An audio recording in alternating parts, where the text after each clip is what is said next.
My name is Nathaniel Bailey. I'm known under the BOP number as, 00873-103. But by my peers, I'm known as Nat.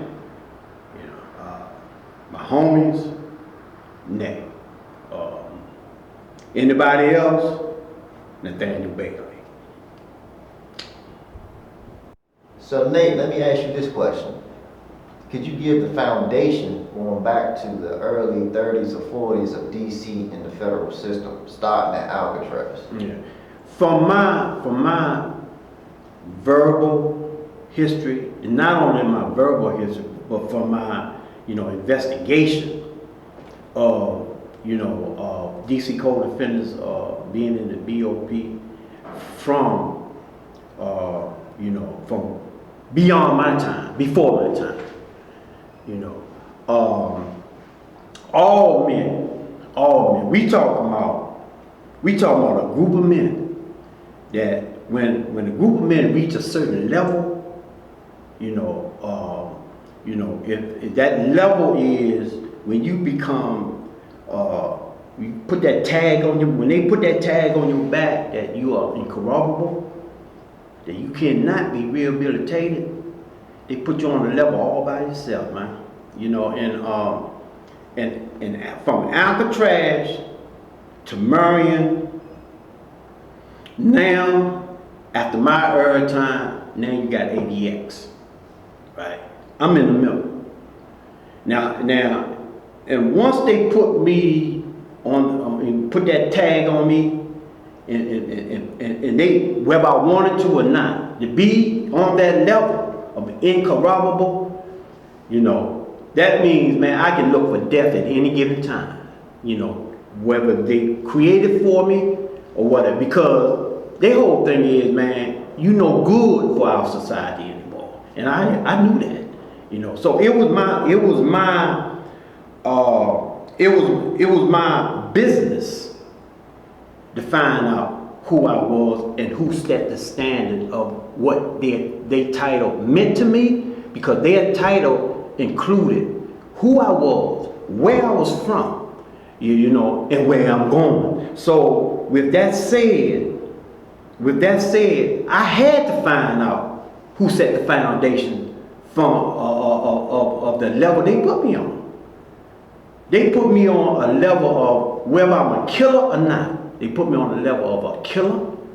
They put me on the level of a madman. They put me on the level, man, you see what I'm saying, a person that do not fear death itself. That's what they put me. Whether I felt that or not. You see what, that's what they put me. When they say, man, ain't nothing we can do with this guy, man, put him up in there in a box up there. You see what I'm saying? And let them rot up there. You see what I'm saying? Let them feed off each other. Because they gonna feed off each other. Because they put you up there with people just like you. Now, with that said, that's how that mentality was started from Alcatraz Island all the way through Marion, all the way to ADX. You see what I'm saying? You're on a level all by yourself. So you on a mentality all by yourself. So it was pertinent to me to find out who my people was, but whether I'm going to agree with it or not, where they got me at, is my job to find out who my people was that set the standards for me. You see what I'm saying? So because I already know it's a principle that's gonna keep me alive. If I got a chance to stay alive, it's gonna be that principle. So it was pertinent for me to find out who these people were that set the standard. I found out a lot. And what I found out, you had Vernon Cooper, you had even Flick Taylor, you had old man Gagel, you had old man Deloach, all them, and a lot of people didn't know. A lot of people didn't know that Bomber Johnson went to Alcatraz Island. And when he got to Alcatraz Island, they were still trying to hit his head. You see what I'm saying? Now, who was there to protect him? Not just because he was Bumpy Johnson. Just because, you know, because he was one of us. Simple as that. He was one of us. There was a few among many that wasn't like us. They had the same mentality, the same capability. You see what I'm saying? The same creativity. You know, to see your demise, if you know what I'm saying. You know, I mean, we talking about people that's actually geniuses, man. You know what I mean? Now here it is, you know, these people set the standard. They set the standard of where they was from, who they were, you know, not only as black men, you know, or Asiatic men, you know, but they was from DC. So it was they set the standard for me. So it was my job to find out who these people was. And since they got me there, it was my job to actually live up to that standard. Because, hey, if you're gonna go out and you ain't got no choice in the matter right now, you see what I'm saying? You know, now when I get to that, when we get to that, it's more to that. You know, even when we Cadillac, just to prove the point, even when they killed Cadillac, you know the only respect that guy stood right there in front of my cell, man. This guy, man, looked like an animal, man. He had blood in his face, all in his hair. You know, shit just dripped off. You know what the first thing he said? He said, I gotta respect the man. I looked at him. And he said, you know why I respect him? He didn't beg for his life. You know what I mean? That's a standard. That's a standard. He ain't beg, you know. But he did say, he said, I killed him. Yeah. You know, you see, I'm gonna take care of my work, but I gotta respect him. He ain't beg. You know. So that's a standard. You know, so those guys who set that standard, you know what I mean, they didn't get that rep, or however you want to say it. They earned that. For them to be who they were, they earned that. Everything, you see what I'm saying, that them guys, that system, them police or that institution administration put them on that plateau by themselves. They earned every bit of it. Believe that. You see what I'm saying? So, why not? Why not, man? Find out who they is. Just set the standard. The same standard that keep you alive, but every man earn his own. Can't live. I couldn't live off Vernon Cooper, old man Gay, or old man Deloach, rep. Nah, you know, whatever. You handle your own business and you live off your own. You know, if you're gonna make some, you know, there's no man went intentionally try to make a rep. No man. Everybody was just trying to stay alive. You know, it just came out like that. You know, it's just that, man, at this moment, I want. That's all. You know, but just for winning this moment, there's no telling, man. You might lose the next moment. But it's about living this moment. I worry about the next moment to get here. And that's how everybody was living, you know. So those guys set the standard. We adapted to it because they put it there. We adapted to it. You know, we weren't trying to set it. We were just trying to stay alive. That's it. And we that stayed alive, the ones that stayed alive, even the ones that perished, trying to stay alive. That's who set the standard, man. That's who set the standard. In other words, we wasn't gonna lay down, man. You know what I mean? But at the same time, you know, it was always a concept in that, being that they put us there anyway. It was always a concept, man. I'd rather die on my feet than die on my knees begging. Hey, you know, that was the standard. And every man that perished trying to stay alive, and that actually those few that did stay alive, you know what I mean? That was the concept. I'd rather die on my feet than on my knees begging. And I don't know no one that I know of, just one, that begged. But hey, we all know it was coming. We just didn't know what day. Hey, because that's what he put us. That's what he put us. Could you educate the people more on some of the many battles DC fought and how we most of the time came up victorious? We fought, in my generation, we fought so many battles. We fought so many battles, but we didn't fight number one war. We fought so many battles among each other, so to speak. I can recall, I think it was in 1975, when I was sitting down El Reno, Oklahoma. And El Reno at that time was a reformatory. And we were reformatory because I had came from Petersburg. They sent me to Petersburg.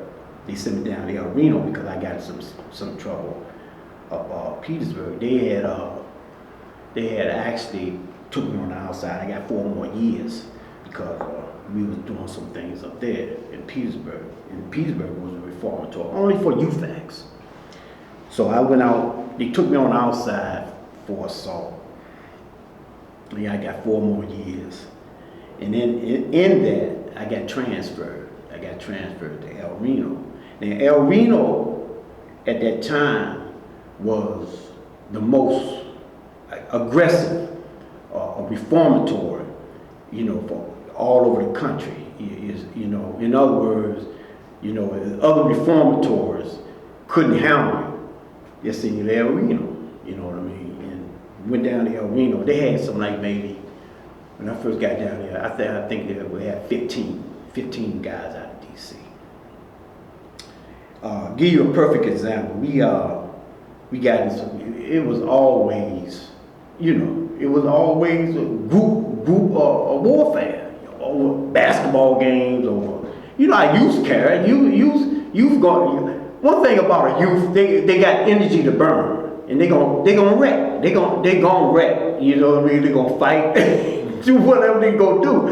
But it ain't nothing changed. But they had some like 15 of us down there, and we got into it over the guys out of New Orleans, man. I'm familiar with New Orleans because I got people in New Orleans, and man, that was one of them we lost. In El Reno, you guys out of New Orleans. But when it came down, the same guys we was fighting out of New Orleans, out of Louisiana, they turned right around.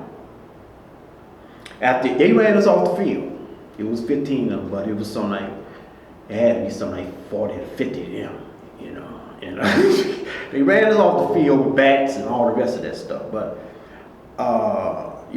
the next day, it was a guy in Kansas City, man. He got into it with an Indian, and they had a lot of Indians down there at the time. But all the white boys and all the Europeans and the Mexicans, they always banded together, against the blacks. Now we just had a thing with the Indians. Again with the guys out of New Orleans, and now after that, they didn't lock us up with nothing, man. That's how I know the system is behind everything. They was manipulating, groups against groups, to divide and conquer things. But we were so dumb at the time, we couldn't see what was going on, and we had to grow into it. But the next day, man, the same guys that we had into it, but we down there beat each other brains in with bats and that type of thing. When I turned right around, it was on the battlefield against the Indians, man. The Indians and the white boys and stuff like that, But it was the people that actually influenced the group that was conscious. Everybody wasn't conscious, But the people that had the influence of the group, they was conscious. So the thing was, they knew, they knew, who the real enemy was. You see what I'm saying? But so when things come up, different events come up, that consciousness was already there, so they can always influence their people. Say, man, nah, that ain't what it is. Is this what it is? Like that. But those people will start fading out. And those little events that was coming up between the two groups, especially blacks, man, they started saying, man, them old dudes out of DC, man, they start on a hating time and it stayed there because you have more people in that concept than a few that knew what time it is and was conscious enough to say, oh man, that ain't what it is, this is what time it is. Because the BOP always been like that. And they always been. One thing I can say about the BOP, they held their own. You see what I'm saying? Yeah, they held their own. But because their own always was that very few. That very few. You see what I'm saying? And they had everything. Could you elaborate on how once when we was in Lawton, it was always conflict, but when we got to federal prison, we banded it together? Yeah. To be honest, in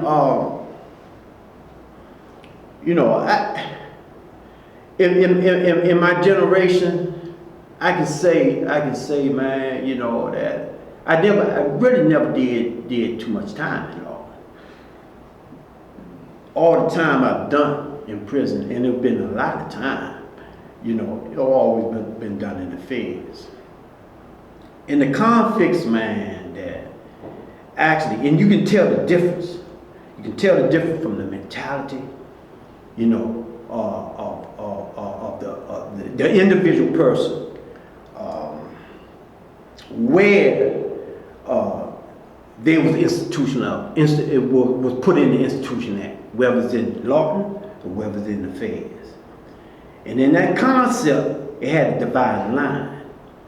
You know what I mean? It wasn't the same. Especially, in Lawton. You had a different mentality, And when they start coming in, the feds, for those DC co-defenders that already been there, or so to say, I hate to say this word, was raised in that system, it's a development and growth in two systems. The development and growth in Lawton was not the same of the development and growth in the BOP. And Lawton was always, it was open, so to speak. Hey, Lawton was open. Everybody in the field was trying to get back to Lawton because it was open, but it also created a different mentality. And when they start sending, our people into the feds with in mass, I would say in mass, hey man, it was so much conflict because the mentality and the consciousness was totally different. And the conflict came from within, not without. You see what I'm saying? We always had a mentality that man, listen man, I can't do anything. Because what I do bears on how you would live. We that's what we function off, that mentality. I'm not gonna go out there and do or create anything, because at the end of the day, I put your life in danger. So that would curve my behavior towards other people, because when it happened, I already know you're gonna be there. You see what I'm saying? So out of respect for that, out of respect for your safety, out of respect for your livelihood, I'm not gonna go out there and do anything because for me, because it was going to reflect on you. And they're going to come to you. You know, they're going to overlook me. You see what I'm saying? If the most influential one, you see what, and you might not even know what's going on. You know, they're going to come for your head. So it's your benefit. You supposed to know what everybody doing. You see what I'm saying? Because of that. So Nate, can you educate the people on the inner conflict once DC was into the phase? Yeah. I can say, man, in my early time, man, you know, within the BOP, DC code offenders, man, you know, they were pretty solid, man, you know, consciously. Our livelihood, you know, the concept that we agree on to be values, to be principles as to how we should function within a microscopic environment like that. Now, and once the two consciousness from two different institutions, two different systems, you know, when they start coming into mass, you know, from law to the federal system. To the federal system, it was two different mentalities. So that two different mentalities started a conflict within the framework, you know, of DC code offenders. You know, they was coming in with beefs. It was coming in, man, I can do what I want to do, that type of thing, man, and it kept conflict going. And from that, I would say disorganization. You know, we always was independent, man. We never had no gangs. A lot of them thought we did because how we conducted ourselves. We conducted ourselves in order like we did, but we didn't. It was individual men that was locked in the same concept and understanding who we were as men. Just come together and settle on an agreement to get something done. They couldn't understand that, you know. But that's what it was. With those conflicts, half was communicating with other people from other groups. You see what I'm saying? And giving off those ideas, and you know, that was talking about each other, was doing things to each other, whereas though those things, man, didn't exist, you know, then we start, you know, falling apart. You know, and from that, we was losing things too. We were losing lives, you know, we were losing men, we was losing, you know, resources, and we were losing everything, you know, from those misunderstandings, and man, and different concepts, you know, of how we should be or who we are, you know, to function on that level, because it always known what the system and the administration, you know, was conducting and how they seen us. You know, that's what was setting the traps. You know, so, you know, with that, it did more damage than anything. And it changed the whole dynamics, man, of our structure. You know, starting from Alcatraz all the way up. All the other institutions, Leavenworth, Atlanta, Long Park, when they turned Long Park into USP, Terry Hut. You know, Terry Hut used to be for, you know, for younger adult sentences. Long Park, you know, used to be a reformatory. You know, and they converted that into a USP. But back then, back in the 70s, they had McNeil Island, you know, then they had Lewisburg. They really didn't have them about 5 or 6 USPs. But nowadays, you got so many of them, you can't even count them. But back then, you ain't had number 5 of them, you know. In other words, you know, those who was their case or whatever, you see what I'm saying, or what they have on paper, how your profile should be or is, they're sending you to them USPs.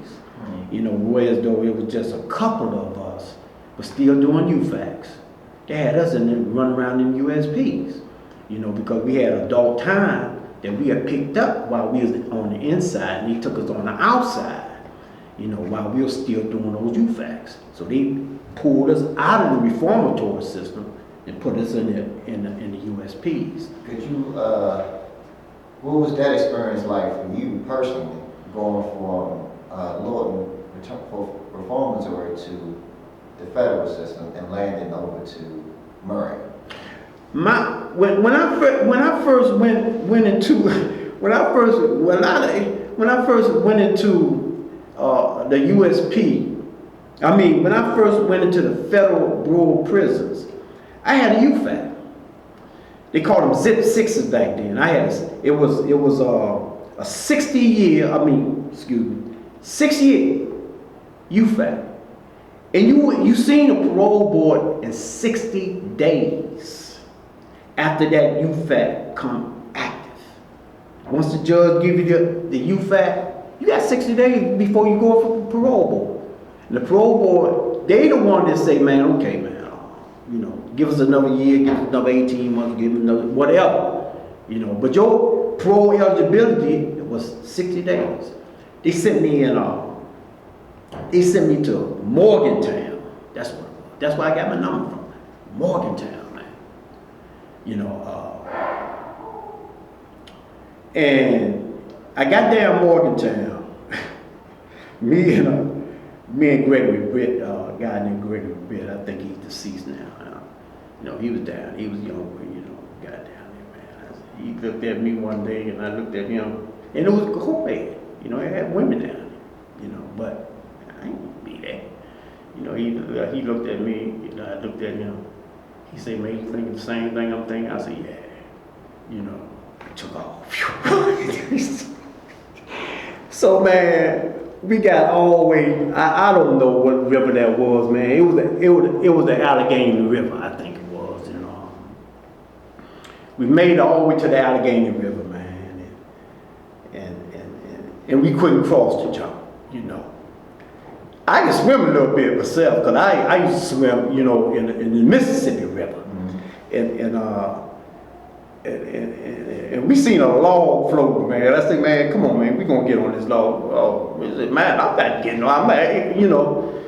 So, man, here we stand up there like this, you know, we don't know where to go. They rolled down, right? So they sent us to Petersburg, both of us, for that.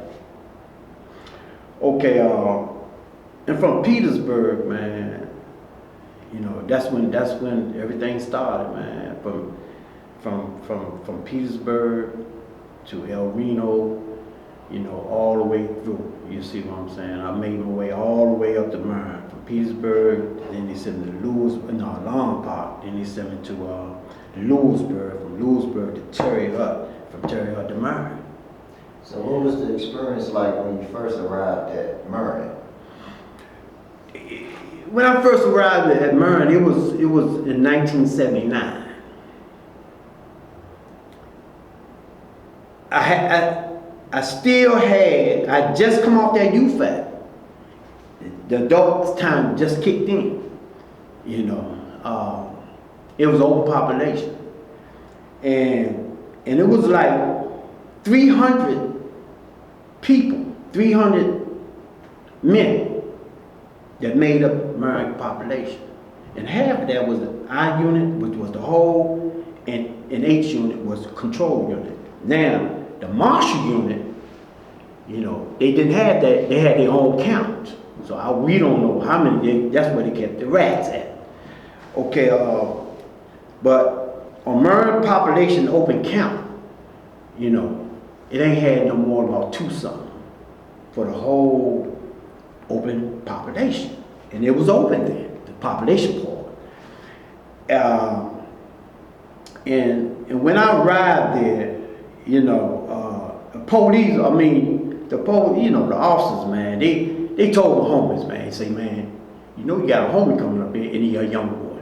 He's young, you see what I'm saying? So they already knew who I was and everything before I got up there. You know, they had Kaka, you know, Ronald Crowley, you know, they had Joe James, you know, you had Ben O'Connell, he was up there. You had Boot Hill, you know, all you know, Big Buffalo, all you know, all these homies was up there. Lil Jonesy, you know, all these homies. Lulu, he was in control at that time, you know. But the mentality was totally different. But me, I was like, man, and they was like, man, come here, you know, this is what it is, ABC. You know, fall in line. You know, I fell in line. You see what? But all the groups, you know, the Europeans, you see, you know what I mean, the Mexican boys, they love me because they was amazed. They say, man, they send children up in there, you know. And it was a spot for old cons, man. You know, and they was like, man, they say, man, y'all sending babies up in there, you know. So it was like, I wasn't paying no attention. You see what I'm saying? But it was something that stuck out, you know. So yeah, it was a different concept, but it was a storm, but it was real quiet, man. You know, you can really get tricked, man. You know what I mean? And that's what was taught. Those lessons right there, you know, the smiling faces, the body language, you know, and the concept as to how a man should be, you know. I mean, it wasn't nothing. It wasn't nothing for, you know, for instance, walked in, it was child time, you know.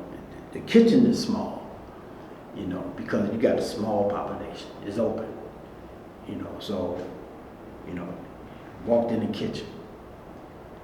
Dude came over in our section. European white boy came over in our section. You know, not to mention old Henry B. Johnson, good man. You know what I mean? You know, but and here it is. We over there eating. I'm over there eating. You know, we got our section right there and eating. White boy say, listen. You know, see the social warden over there? I'm getting ready to gut him out. So man, y'all want to leave? Go ahead and leave. I mean, they gave everybody respect. In other words, man, we don't want you all to get caught up in this because we don't want y'all to be, you know, get caught up in this and that, because of what I do. You see, but I'm putting you on notice. This is what I'm getting ready to do. So man, take your leave now. You know. So we looked at each other. You know, dude walked right over there and say, Ward John Clark. Forget his name. Walked right over there. Say, didn't I tell you to send me home? You know what I mean? One of them type of thing. I'm like, you know. But that concept, it was like, you know, man, take care of his business, take care of his business, irregardless where you at, who's around. You see what I'm saying? And it was different. It was totally different, you know, coming from where I was coming from up where I'm at that particular time. In other words, man wants you. He don't care who's there. He gonna get you. And like Kaka, you were like, you ready for that, young? I say, man, I don't know if I'm ready for anything, but I tell you one thing, I'm ready to stay alive. I can't tell you how that gonna come about until it happens. You see what I'm saying?